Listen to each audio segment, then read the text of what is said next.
Well, today we're joined by our special guest, someone that we've always enjoyed to talk to learn what's going on with foreign policy, particularly as it pertains with the conflict in Ukraine, because how hard it is to get accurate, reliable information.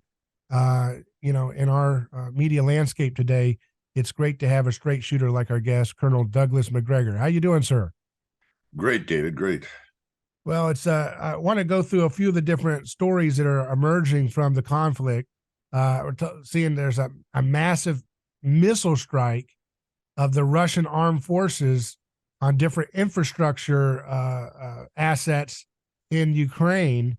What is that? That's something that's just happened here.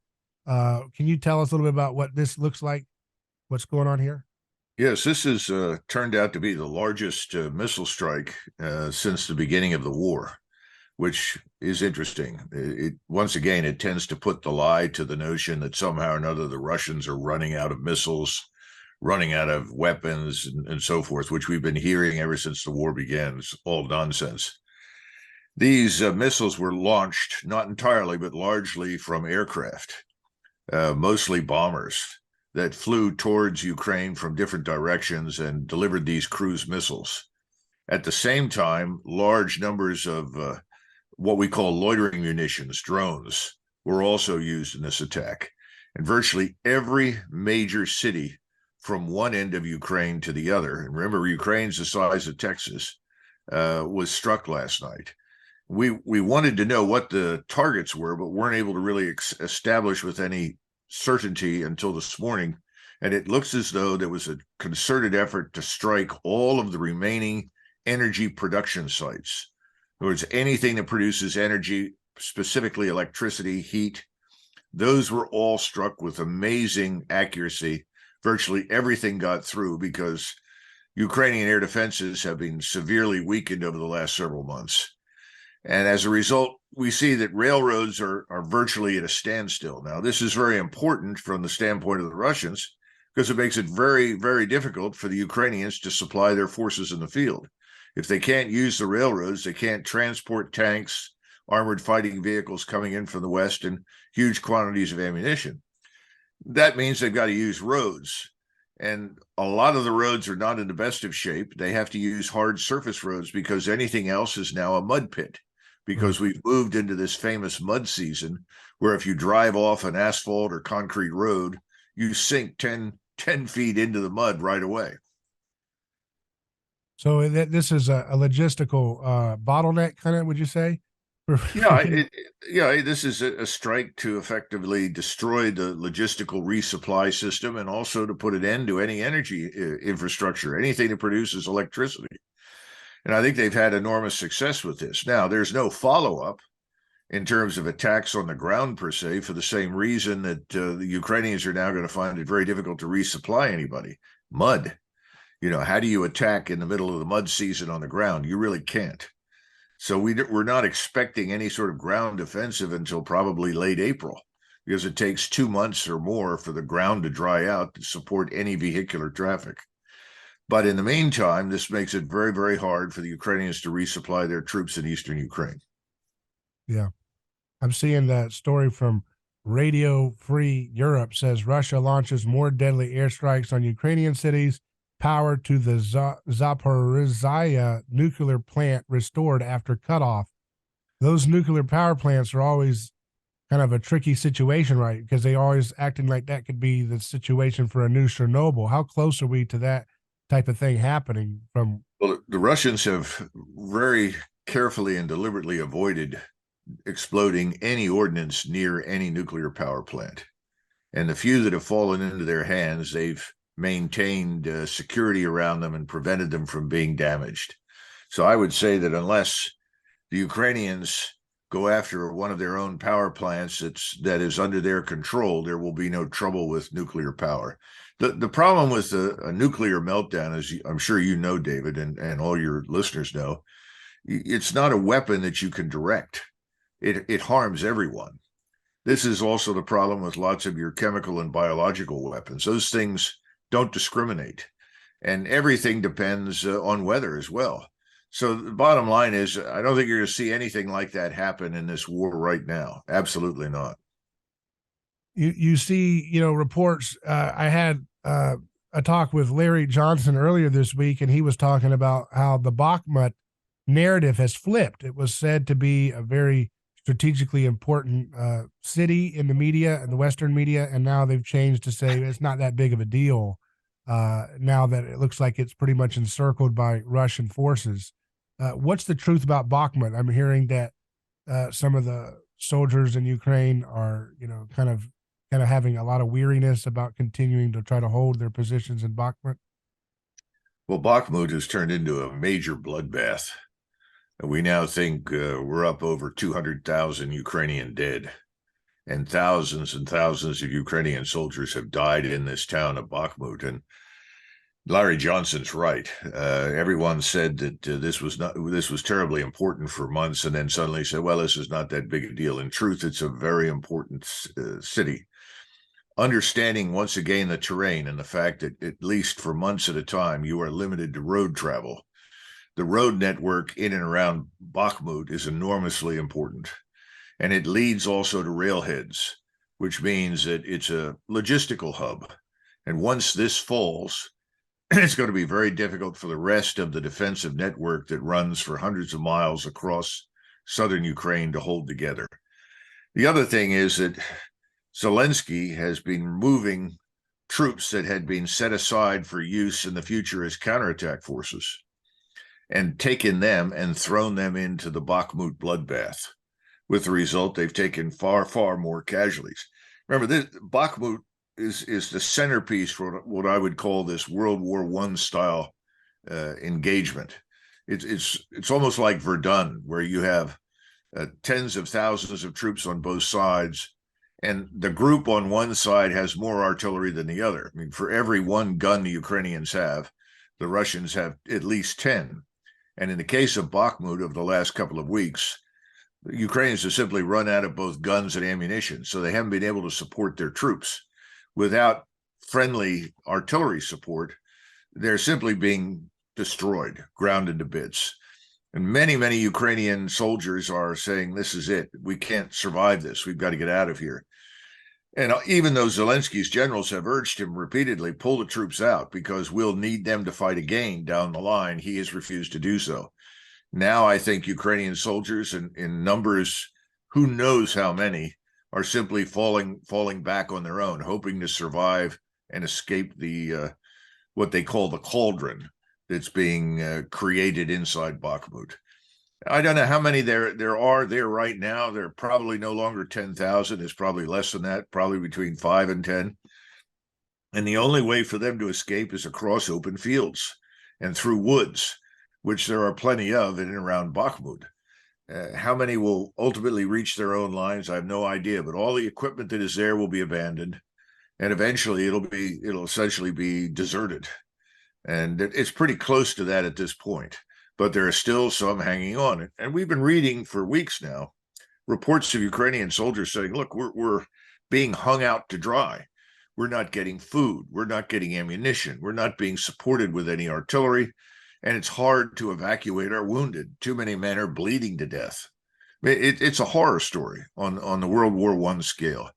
And so I think the Bakhmut story is about to end. And that's the beginning of a new phase in this war, where the southern defenses completely crumble, and then we begin to inch forward on the Russian side incrementally along the roads. But we're not going to see the major breakout that we've been expecting now, certainly since late December, early January, until the mud dries out. So there will be no sudden breakthrough and sweeping advances until late April, May, or June. Wow. I mean, that is something that does not bode well for the success of what we are told. I mean, it's just so completely opposite from everything we hear, that the Russians are running out of ammo. The Russians are depleted their resources, but you're suggesting it's the opposite, that the Ukrainian situation isn't looking very good for their long-term survival in this conflict, right? Well, no, I don't listen. I don't think it ever has. I think what's worked well is the individual courage strength and endurance of the Ukrainian soldier. We know historically the Ukrainians have always been good fighters. They didn't have to go to war to prove it, but they've proven it once again. The problem is, for what? What are they fighting for at this point? Virtually everything of any value in Ukraine is under Russian control. In other words, this is similar to an enemy that came into the United States and controlled the entire East Coast and then sat there. That's what the Russians have done. In other words, they've captured the scientific industrial base, the coal mines, the iron ore, the rare earths, the natural gas, the oil, everything. They're sitting on it. And that's not surprising because the people that live in those areas are overwhelmingly Russians. And they speak Russian, so they're very happy to have the Russians there. But having captured that, Ukraine is left with a large agrarian sector, but almost nothing else, which means it now depends very heavily on anything that we manufacture or the Europeans manufacture. And the Europeans are effectively out of gear. They've sent most of what they have to send. The German defense minister recently said Germany really can't afford to send any more than it already has and what is promised, because if we do, we'll be defenseless. And I mentioned the other day to someone that people don't realize just how bad things are in NATO. The Polish army today could probably conquer Germany in a week because the Germans just have no military power to speak of to stop them. Now, I'm not saying that's going to happen, but I think that gives everybody an appreciation for just how weak Germany is. Germany has prospered with all this cheap natural gas and oil from Russia for decades, but it has also neglected its own military establishment to the point where it's almost defenseless. When you switch to France, as a good friend of mine who's a retired general in the French army says repeatedly, Douglas, the only thing the French army is prepared to do is go on safari in North Africa. In other words, the rest of the force is designed for all of this low-intensity conflict nonsense that we've been wasting time on for the past 25 or 30 years, ever since Desert Storm. So the bottom line is, yes, the Ukrainians are in a very, very bad situation. It's not going to improve dramatically, but they're going to dig in and subsequent locations and try to defend against what is coming in the spring. But I don't think we're going to see much in the way of a major Ukrainian counterattack. They were talking about a counteroffensive in the springtime. I don't think we're going to see much of that. We may see some localized attacks, but not much more. Are they just out of people or out of weapons or just? I would say all of the above, David, all of the above. When you look at the personnel side, we see in many, many units that have been reduced in strength from 100% down to 50% or 40% or 30%. The replacements are overwhelmingly boys, 15, 16, 17, some women, and men age 40 to 60. And they're not bad people. They only have perhaps 3 weeks of preparation or training, and they're essentially sent in to fill out these units. And the Russians refer to them openly as cannon fodder. In other words, they're not very capable. There are a few special units left with hardcore professional soldiers in them, but the majority no longer have those. The majority are very weakly populated with relatively new recruits who cannot be expected to endure the hardships that their predecessors did.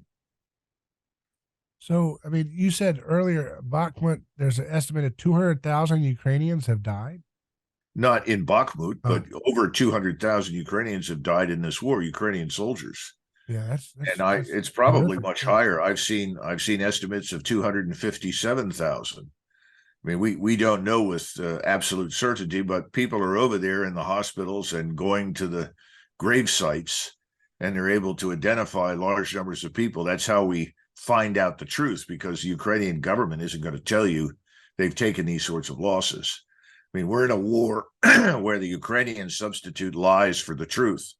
So they say, oh, no, the Russians have taken all these horrendous casualties. That's not true. We think the Russians have had about 80,000 casualties, probably 25,000 killed at the moment. And that's simply because they have this preponderance in missiles, rockets, and artillery. And 75% of the casualties inflicted on the Ukrainians come from artillery, rockets, and missiles and drones. That's where the majority of casualties come from. They're not coming from tanks and armored fighting vehicles. They're not even coming from soldiers shooting at each other. Most of it is standoff attack. In other words, long range, medium range strike. I see. I see. You know, when I look at this story in the Washington Post, I mean, it's pretty concerning about the safety that we're losing here in this country. It says, and the story, the headline is, in race to arm Ukraine, U.S. faces cracks in its manufacturing might. This is by Missy Ryan, and it's surprisingly critical of the. I mean, it has a tone of kind of critiquing some of the facts on the ground there. That's surprising to me because I typically think of the Washington Post as pretty in favor of the DC establishment line on things. But it says here research conducted by the Center for Strategic and International Studies (CSIS) shows the current output of American factories may be insufficient to prevent the depletion of stockpiles of key items the United States is providing Ukraine. Even at accelerated production rates, it is likely to take at least several years to recover the inventory of Javelin anti-tank missiles, Stinger surface-to-air missiles, and other in-demand items. Yes. No, I think that's a very, very accurate article. And there are certain things that your viewer or your listeners need to understand. This year, we're closing in on almost $1 trillion for defense, 850 billion plus. We haven't even addressed the amount of money that goes into the intelligence systems and the black budget, which constitute billions of dollars. We have been spending a lot of money on defense. No one really knows where all the money goes. Every time we try to audit the Department of Defense, we give up because we simply don't know where all the money has gone. Now we're sitting around and we're discovering that the industrial base, which is a critical feature of national defense, has been languishing, has been allowed to rot, has been allowed to diminish in terms of its capabilities. And people are going to say, well, what happened? Well, if you start asking the generals and the admirals if they can even give you a coherent answer, they're probably going to tell you, well, we don't really look into those matters. We just look into the major weapon systems and ships, aircraft, vehicles, and so forth, which is also true for Congress, because most of the immediate benefit to defense spending for people on the Hill or for the individuals who are invested in defense comes from the big ticket items, new ships, new tanks, new this, new that. No one is looking at the potential for a real war. Remember that since 2001, we've been chasing people in bed sheets with AK-47s and sandals, occasionally some command detonated mines. You're not talking about serious opponents with armies and air forces, which is what we're dealing with right now in Ukraine and Russia. As a consequence, we're not prepared and we have no surge capacity.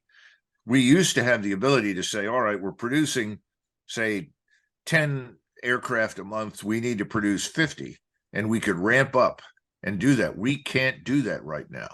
And most of the weapon systems that we want to rapidly ramp up and produce in greater quantities are complex, like these missiles. You just don't start producing Javelin missiles on an assembly line. You've got lots of people who are physically assembling the components to make these precision guided weapons work. So we can't keep up. On the other hand, over the last decade or two, the Russians have focused their attention once again on their industrial base and their ability to rapidly ramp up, surge, and produce vast quantities of equipment and weapons and ammunition. So now they are operating 7 days a week, 24 hours a day, turning out huge quantities of ammunition, missiles, rockets, tanks, infantry fighting vehicles, artillery systems, and so forth. We can't keep up with that. And neither, obviously, can the Ukrainians, because they're dependent on us for supply. And what I just discussed doesn't even exist in most of Europe right now. Very few European states have much of an industrial base committed to the production of military equipment. They've given it up because the Europeans depend entirely on us for their defense. Yeah, it doesn't look good. So we're not in a situation because of this conflict. We're basically putting ourselves in a very dangerous situation in terms of any type of attack, right? I mean, we don't have the resources. I mean, I don't know. Maybe someone who's a military expert would say, "Oh, the things that we're low on, we don't really need right now. It's not an immediate thing. We have many other means of defense that are far more important that we have plenty of. So don't, this is a false narrative to be alarmed about." Well, we've historically relied very heavily on air power to compensate for weaknesses on the ground. Not enough troops and not enough firepower. And that's fine when you're dealing with a weak opponent. But now you're talking about an opponent who has an extensive theater, air, and missile defense system. And if we were to fly most of our aircraft against the Russians right now, we would take heavy losses. In other words, the days of flying with impunity are over. And we can't afford, in most cases, to lose a lot of aircraft and pilots because, frankly, we don't have that many to begin with on the ground. What you're pointing to, David, is very important, and everybody needs to understand this.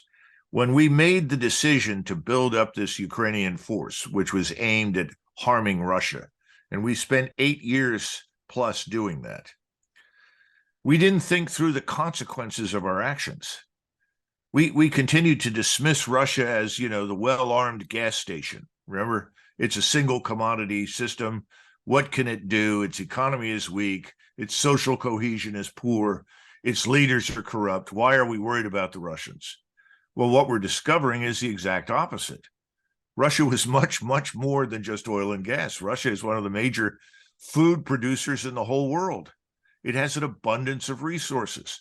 So we haven't been able to do any harm to the Russian economy on the scale that we'd hoped. In fact, Russia is doing better now. Its currency is stronger now than it's been in decades. It's actually profited from this war. And it's refocused its exportation of food and resources to other countries: China, India, Africa, Southeast Asia, the Middle East. We didn't think through what we were doing. And now it's not just a question of ourselves, but we have a nation called Ukraine that's being destroyed. It's probably down to 18, 19 million people. Virtually all the women are gone and the children, and you're running out of manpower. Anybody who can get out is running out. And meanwhile, the Russian armed forces are larger than they've ever been, and they're being expanded to 1.5 million. Everything that underpinned, all of the assumptions that underpinned our operations from the beginning were false. Now we're in a very dangerous position. And it doesn't seem like it seems horrible to be sacrificing, you know, young kids 15, 16 and 60 and 70. But I guess in their mind, some of these are being forced to the front lines to fill in units, like you said. And it's horrible to consider that, because a lot of these people, they don't have any choice.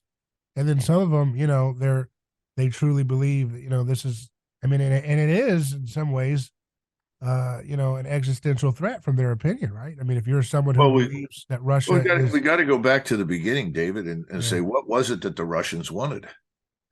The Russians wanted Ukraine to be neutral. They did not want it to become part of NATO because they saw this dangerous force emerging in eastern Ukraine that was designed to attack them. They wanted the Russians who live in Ukraine to have equal rights before the law. The Ukrainians had essentially reduced the Russians to second and third class citizens. They were being oppressed. They were not granted equal access to resources and opportunity. The Russians simply said, look, this is a multinational state called Ukraine. You've got almost a third of your population is Russian, and wanted equal rights for those Russians. And then finally they said, look, stop the nonsense about Crimea. Crimea has been Russian since 1776. Stop talking about retaking Crimea. Recognize the legitimacy of control of Crimea by Russians. Well, the Ukrainians refused to do that. And we backed them and said, no, don't do that. So finally, exasperated with us because we pushed NATO to the very borders of Russia when we said we never would, and we put a dangerous force on their borders, which was preparing to attack them, they finally intervened militarily. But even when they went in, initially, they went in with a very small force with the intention to do as little damage as possible, because they thought that if they demonstrated they were serious, that we in turn would immediately say, all right, that's far enough. We don't want a war. No one wants a war. We'll negotiate an end to these troubles, and we'll find a new arrangement that works. Well, the Russians were wrong, and they discovered this, and basically by the summer, it was obvious that no one was going to be honest with them and negotiate with them. So they changed their approach, and they decided to organize for total war, real war. Yeah. Well, that took a few months. They're ready. They've got it. They're ready to wage total war. We're not. The Ukrainians are worse off now than they've ever been. So it's a tragedy for everyone, but no one in Washington is interested in bringing it to an end. And it's very dangerous, because the longer this lasts, not only is the worse is it for Europe and Ukraine, but there's always the danger that we will do something stupid and be drawn into this. Remember, we've put a lot of forces in Poland. We've got 50,000 troops there. And then we have another 50,000 spread in Lithuania and down in Romania. The Poles have mobilized about 200,000 men, and they've got about 50 to 70,000 ready to fight. I don't know what the situation is in Romania, but we have evidence that the Romanians have some number of forces ready to go with us. And there is still talk behind the scenes about intervening on the ground in Western Ukraine with this conventional force.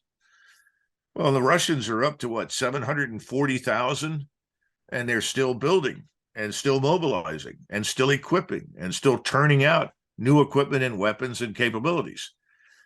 This is a catastrophe. We don't want to be drawn into this. We don't want a wider war, but no one is willing to step forward and say enough's enough. We need to end this and find some sort of arrangement with which all the sides can live. No one will do it. So Washington wants this war to continue more than Poland and so forth, these other neighbors? Well, I think the Poles believed from the beginning everything that Washington said, and assumed that the Russians would have long since collapsed, and we would have scored some sort of victory against the Russians using Ukrainian manpower. That never happened. And I think the Poles are beginning to see the danger. Initially, the opinion polls supported war with Russia. Now they're starting to turn. And I think there are members of the Polish government that are beginning to question the wisdom of intervening. But you still have a majority there in the government that does want to take on the Russians, would like to go in and occupy some of the territory, which, from their standpoint, they controlled for hundreds of years and lost as a result of the Second World War. Now, I don't know how serious that is, but I think that the danger of something like that occurring and involving us with our forces on the ground is huge. And I don't see any evidence that we, or for that matter, the Germans or the French or anybody in Europe, let alone the United States, is interested in going to war with Russia. I just don't see it. I haven't seen it in the polls.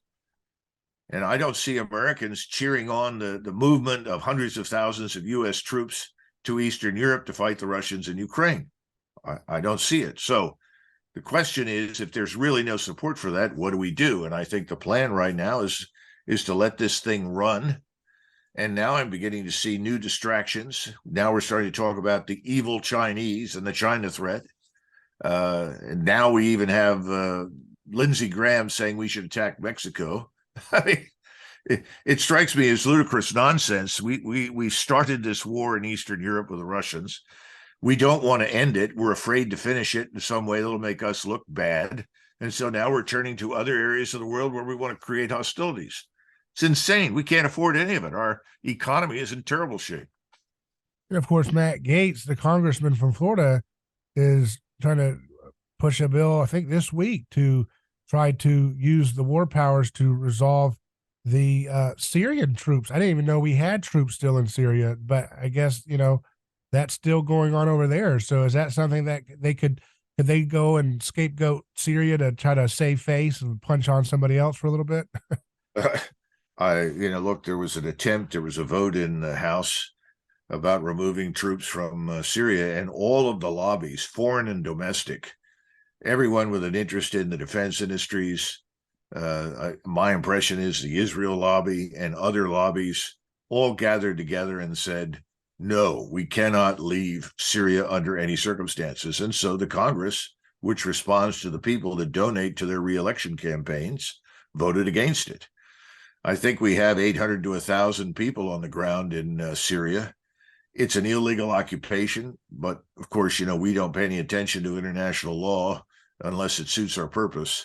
Why is And Assad tolerating it? He just is not bothering him or something, or why is well, he? I think Assad has had trouble just holding on to his own country and maintaining himself in office. He's not in a position to challenge the United States militarily, and we can always support those troops on the ground with enormous air power. And which part are we occupying where there's assets and resources? It's over on the northeastern side of Syria, down to the very southern tip that touches Iraq. There's a whole strip of land there that had some oil on it. You recall that people talked about, well, we have the oil wells now that are up in these areas, and that'll help offset the cost, which of course is nonsense, never did. And we have collided there with the Turks, with the Russians, and we variously claim that we're there to protect Israel's interests. Although from personal experience, the Israeli Defense Force is very competent, as is the Mossad. I'm not sure we're doing them very many favors, but that's neither here nor there. We think that we're protecting the Kurds, and of course there are Kurds that want to use us. Again, this is the sort of wag the tail story. Wherever you go in the world, when you're a power like the United States, you're visiting. We don't live there.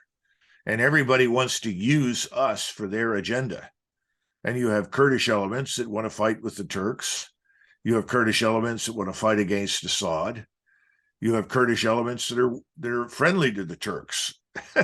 Yeah. You still have elements of Islamist terrorists operating there that are supported, incidentally, by Mr. Erdogan in Turkey, that the Russians have been trying to eradicate. We tried to eradicate them. We're sort of in a stasis mode there. But the real question is, why are we there at all? Whose interests are being served? And we can point to other countries, but how is our interest served there? What is our strategic interest? No one addresses it. Well, that's because, truthfully, we have no strategic interest there. Yeah, it's ridiculous, the whole thing. You mentioned China, and there's a story in Nikkei, the Japanese outlet, Nikkei Asia, says behind Ukraine peace proposal, China foresees end to war in the summer. And it talks about how, China unveiled its 12-point peace plan on February 24th, exactly a year to the day Russia launched its invasion. The proposal called for an early ceasefire and for both sides to restart negotiations towards a peaceful settlement. It says the plan itself is prosaic, but it gave the impression that China was suddenly playing an active role. The reason for China's sudden change can be traced back to a report issued 2 months earlier by a top think tank in Beijing. The Academy of Military Sciences reports directly to the People's Liberation Army, and it issues these recommendations and reports that that this completed the simulation on the Ukrainian conflict, resulting in astonishing findings. So, why are they having an about face in terms of their desire to make a quick peace, resolution here? Well, the Chinese have a program that we refer to as One Belt, One Road. And the idea has been for some time to restore access to China across Central Asia into Europe, into the Middle East, into South Asia, Europe, Iran, and also to Africa, overland. That overland stretch of transportation networks once existed and worked very effectively. It was referred to broadly as the Silk Road because the Chinese were, exporting silk. Today, obviously, the Chinese have an interest in exporting all sorts of goods, but also importing things. and establishing lines of communication that reach to Europe. If the Chinese can do this, this dramatically reduces their dependence on the oceans. Right now, China depends very heavily on the arrival of everything they need through their ports on the Pacific Ocean. Well, that means that they are at high risk of being blockaded in the event of any crisis or conflict by the United States. We ultimately control the maritime environment, and we control the oceans. There's out in those oceans, there's almost no navy but our own. Now, the Chinese have improved their position, but about a third of all of their ships are really Coast Guard vessels. The Navy is not truly a high seas fleet in the American sense, and their submarine fleet rarely strays very far from Chinese waters. They don't have the depth of experience, nor are they likely to get it. So the bottom line is, if you're Chinese, what you want are these overland routes. Now, the Russians have been cooperating with the Chinese to ensure that Central Asia remains stable. The Central Asian stands that we refer to all the time generally have very good relations with Moscow. They tend to trust Putin and Moscow. They do not trust Xi and the Chinese. That has its roots in a long history that we don't need to recover or rediscover here. But the bottom line is that the Russians have been helping to stabilize that. Along comes this horrible Ukraine war. And remember that many of those rail lines, not just pipelines for natural gas and oil, but also rail lines that will carry goods and services back and forth. Those rail lines have to go through Ukraine and White Russia in order to reach the ports in Western Russia and Europe. So you've got to have peace in Ukraine. The Chinese want to get this war over with, and they're willing to invest very heavily in Ukraine to restore the country to the extent that they can in order to stand up this commercial network. The Russians, of course, are trying to do the same thing. I mean, this is the big lie in the United States, is that somehow or another Russia and China want war with us. The truth is the opposite. They're not interested in war with us, and in fact, they're not really interested in war with anybody. The Russians would like to do business with Europe, and the Russians would profit enormously from this network across Central Asia that China wants to build, and it's doing a land office business with China. The Chinese aren't interested in going to war with anybody for the same reason. You can't do business. If you can't do business, you can't prosper, you can't make money, you can't improve your position in the world. Bottom line is, China will do whatever it can to foster some sort of peaceful outcome to this war. But at the same time, they've also looked at the reality on the ground, and they know once the mud dries, once the ground is trafficable, the Russians will sweep forward, and this war will probably end this summer. That's probably true. And, I don't know how it will end. I think the worst thing that could happen for us would be if the Russians swept all the way to the Polish border. But that may yet happen because of our unwillingness to negotiate with them on any circumstances.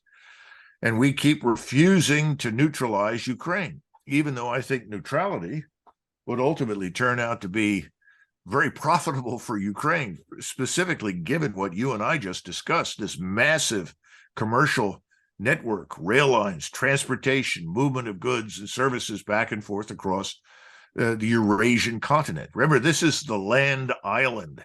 This is the biggest landmass in the world.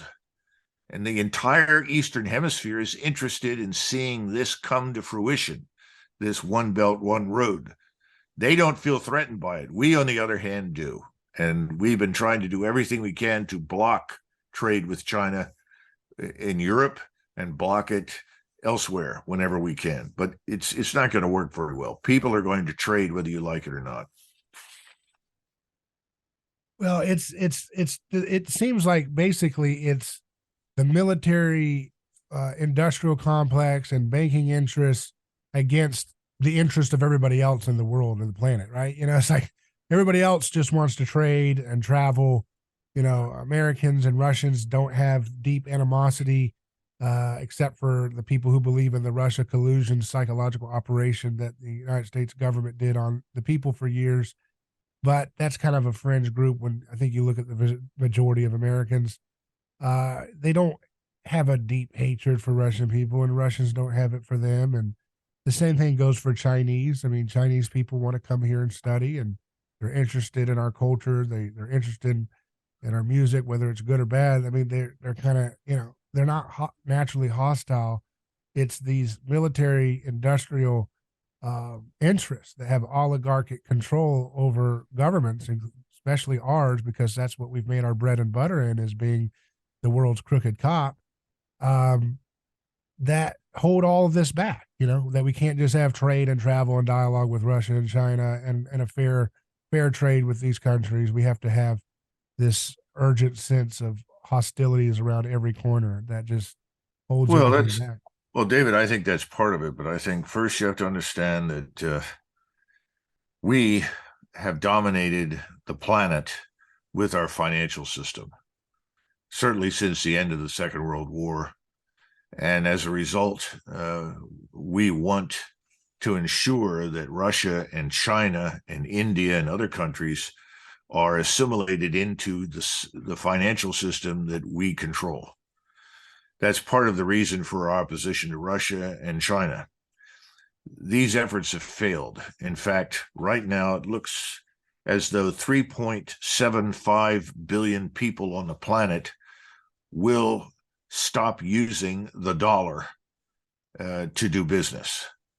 That's the response to this Ukraine war. In other words, the very opposite of what we hoped to accomplish. Again, we were trying to drive people into submission. The people are not submitting. They're finding a way around us.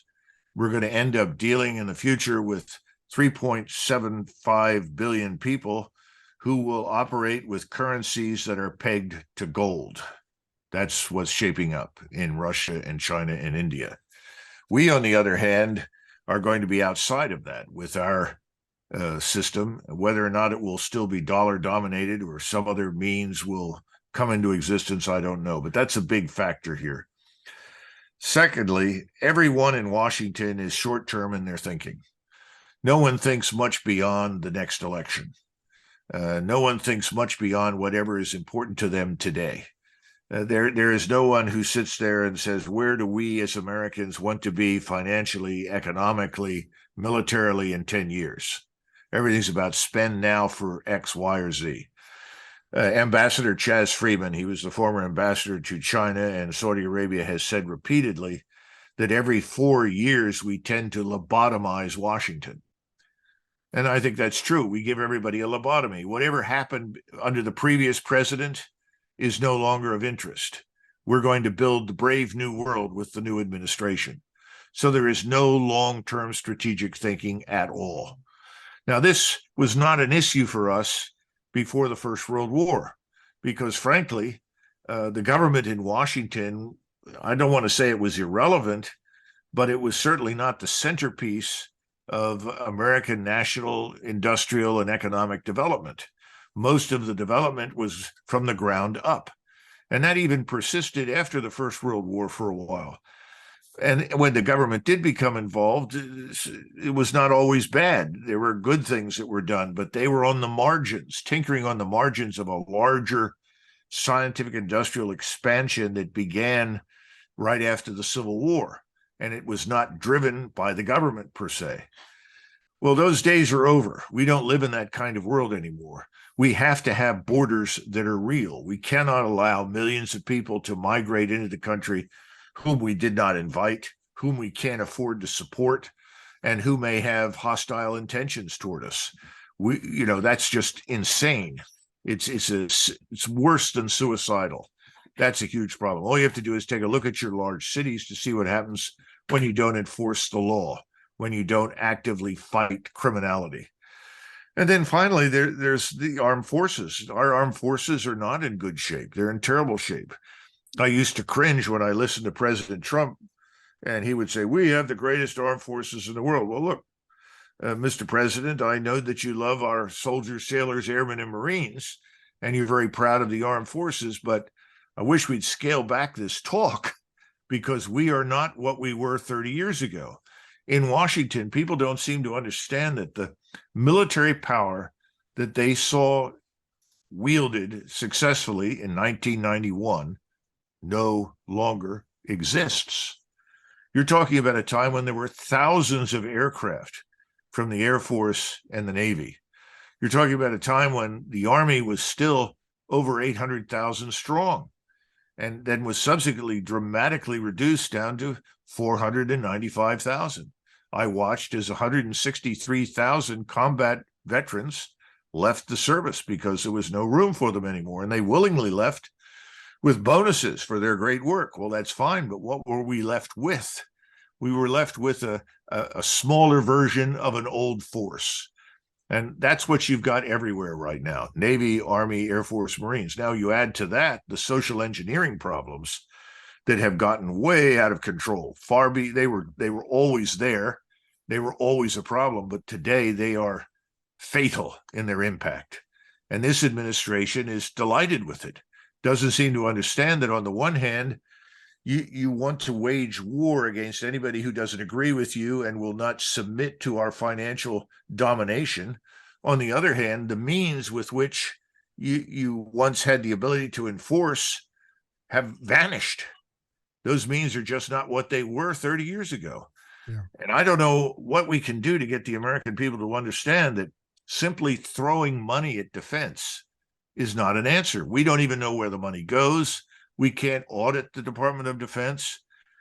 And we know that we're wasting huge quantities of it.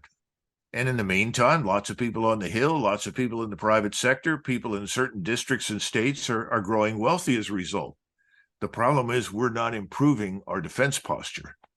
So we're witnessing a much larger problem than just what's happening in Ukraine. Yes, Ukraine is being destroyed, but the American people are not getting the rest of the picture. Our potential opponent, if you want to call the Russians that, is far stronger now than it has been in decades. Its armed forces are modern. Its capabilities are impressive. And we don't want to go to war with these people. There's no reason for us to go to war. We don't have any reason to go to war with China. If you want to stop the Chinese from stealing your intellectual property, throw them out of our corporate laboratories, get them out of our universities.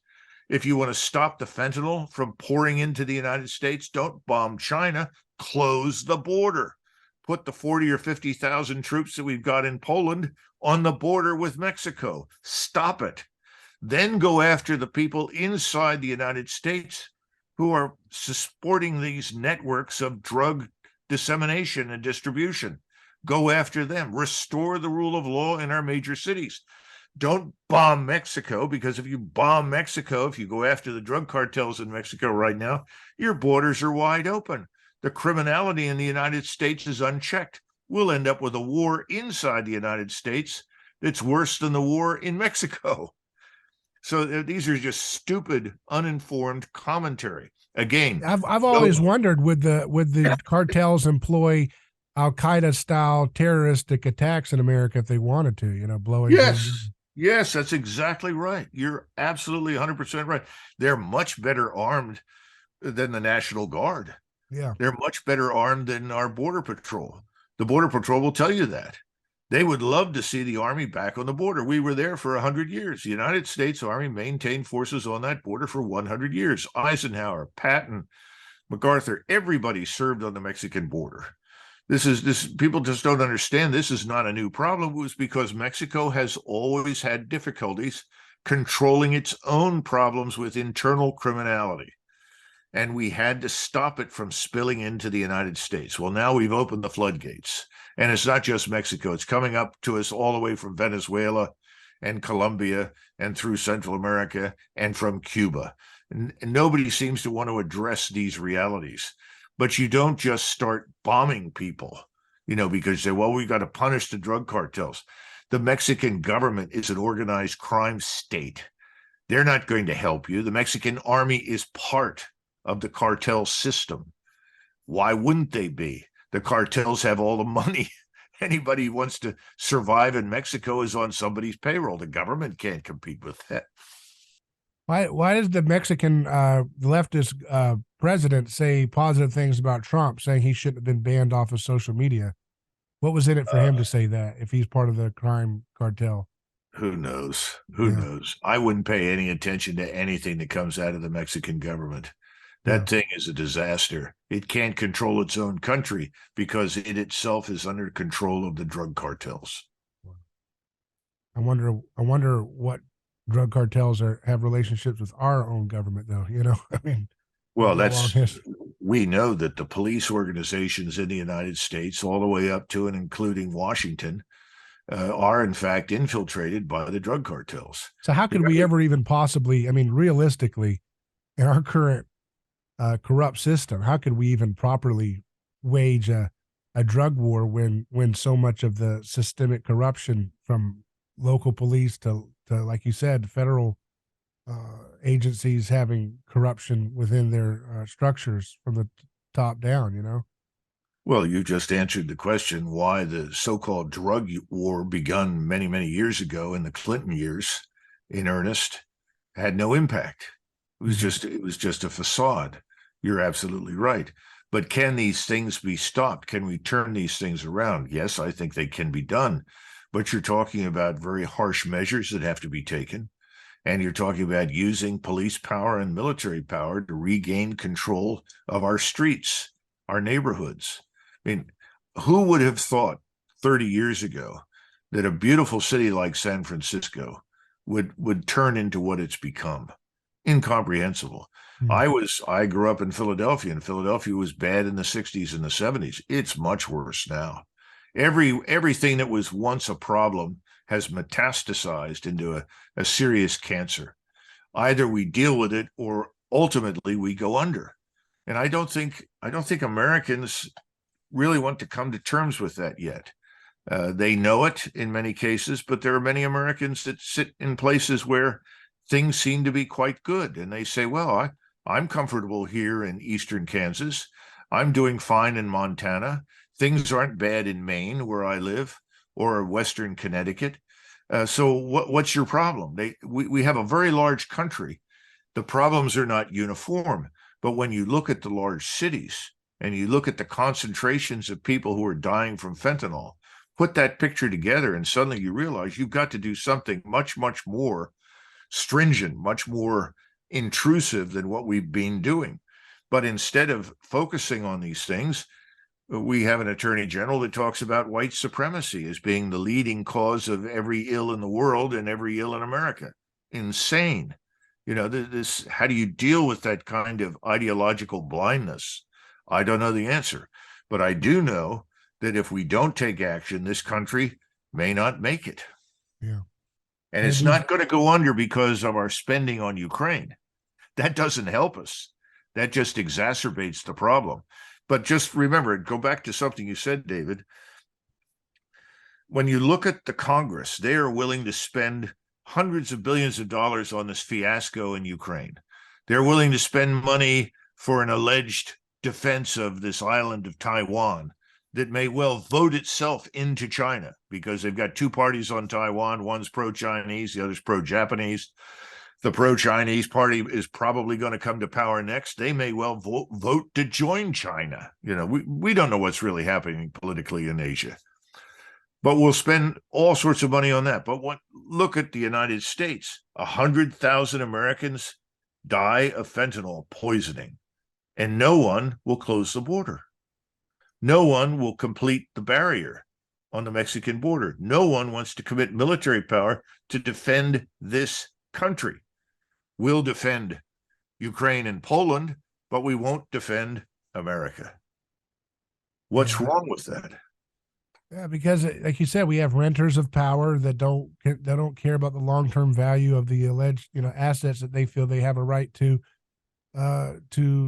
do as they wish with, which is the long-term values of our land and our infrastructure, our dollar, our wealth, our cultural cohesion. They're just burning through all of it. I don't know why. It's almost like they hate the country that they've been entrusted with running, these bureaucrats that seem hell-bent on pitting us against people who could be our allies and leaving our border wide open. And I think some of them don't like America and they want us to be a part of a one world government. And they're just kind of doing a fire sale where you just, strip sell everything. Everything must go in the store, including the stickers, the walls, the cashiers, everything. We're just selling it to the quickest dollar we can get. That's what it feels like, the people who run our country.